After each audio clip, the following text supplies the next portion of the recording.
Eh bien, merci aux prisonniers de s'être enfuis, ce qui a permis de revenir dans les gros titres. Oui, je le savais, parce que cela symbolise une partie du balagan, de désordre qui règne dans le prisonnier. Si les prisonniers règnent dans la prison, eh bien, c'est aussi comme ça qu'ils se comportent envers les gardiennes et les soldats, évidemment. C'est ce qui se passe quand le contrôle est perdu et quand on laisse les gens à leur propre sort.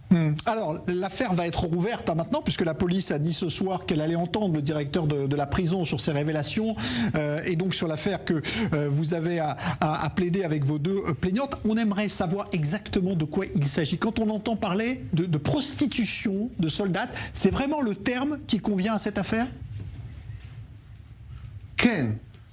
Oui, c'est très simple.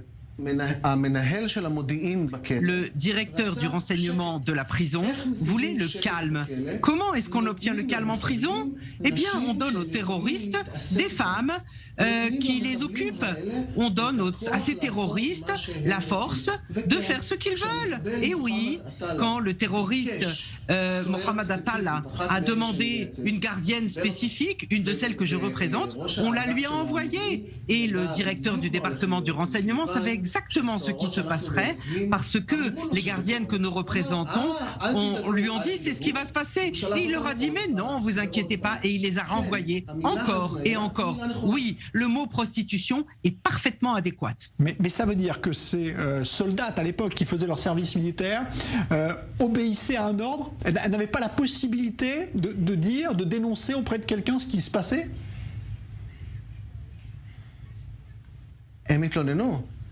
Elles se sont plaintes et elles se sont plaintes devant celui qui les avait envoyées. Imaginez leur choc quand elles ont découvert que la personne qui était responsable de leur protection les a envoyées dans cet enfer, dans cette chose terrible.